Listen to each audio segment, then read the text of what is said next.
Today on Across the Fence, we're on the road at the University of Vermont's Fleming Museum of Art. We're here to look at two miniature exhibitions sure to make a big impression on museum viewers. Good afternoon and thanks for joining us. I'm Keith Silva. We all know it's the little things that make a difference. Some painstaking detail that shows how much someone cares, or a clue easily overlooked that changes our perception of a place. Small worlds, miniatures in contemporary art, and global miniatures on display at the Fleming Museum of Art offer visitors not an insignificant amount of fantasy, nostalgia, and whimsy. These works may be small in stature, but they prompt big emotions that run the gamut from wonder to terror. To get us started is the director of the Fleming Museum of Art, Janie Cohen. Janie, nice to have you back on Across the Fence. Delighted to be here. How did this exhibit come about, and how was it inspired by the Fleming's permanent collection?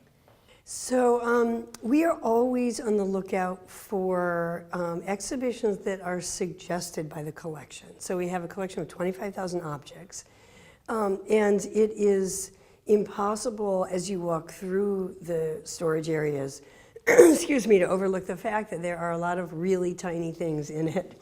So, we've been aware of this over the years, and Andrea, coming in several years ago as a new curator, she came in with her own passion for the miniature. So this was unnatural, and it was kind of inevitable that, she would do an exhibition based on the small things in the collection. And then also, she noticed, as other curators have in the country, a trend of contemporary artists who are focusing on the miniature as well.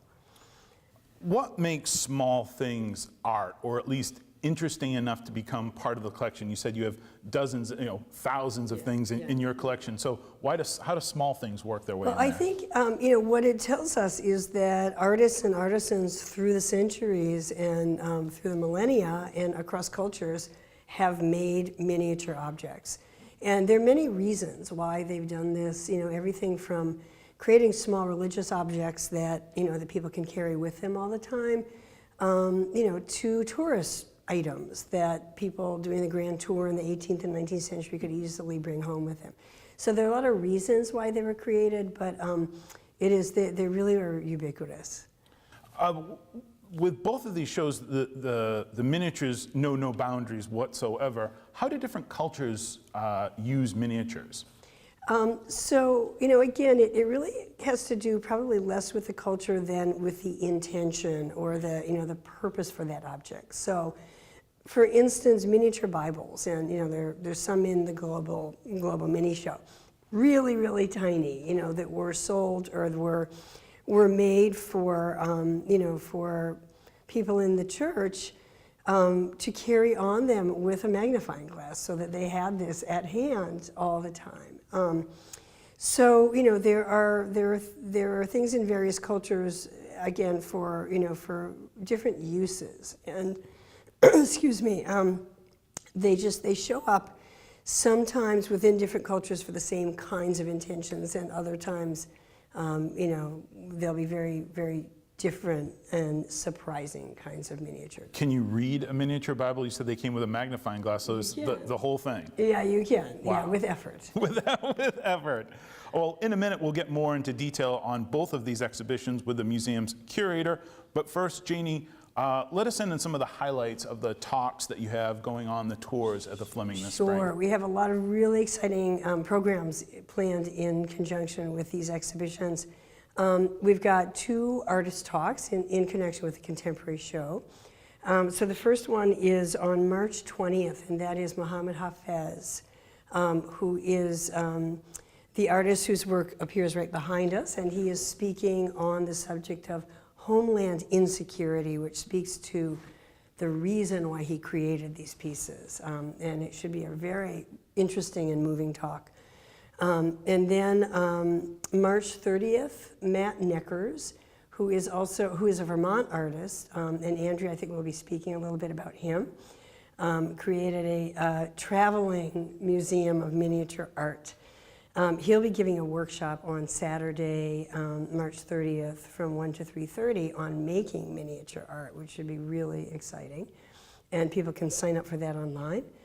And then Brian Collier, who teaches art at St. Michael's College, also obviously based in Vermont, has a really fascinating collection of classification system for very small objects.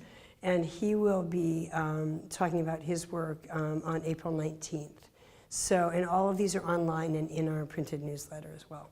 Well, Janie, thank you very much. For a full slate of programming happening at the Fleming Museum of Art, as well as hours and admission, visit uvm.edu/Fleming or call 802-656-0750. The spring exhibition runs until May 10th. Andrea Rosen is joining me now. She is the curator here at the Fleming. Always good to see you, Andrea. Always good to see you. Janie's given us a big picture of some of the exhibitions, but let's get into the specifics. What are viewers going to see when they visit Small Worlds? So Small Worlds, they'll see work by 10 artists working around the country who make work in miniature. Sometimes they're constructing themselves, sometimes they're using found objects, sometimes they're showing the sculptures themselves, sometimes they're photographing the miniatures and then showing those. I think there's, a natural appeal to the miniature, and that's going to draw viewers into what these artists have created, and then you get to sort of awe at the intricacy of what they've created, and through that access the message, what they're trying to communicate. One of the things that comes up in this show is fantasy and whimsy. What is that theme in this show? So certainly when you create these small worlds out of miniatures, there is that element of fantasy, of creating a new world that you are accessing.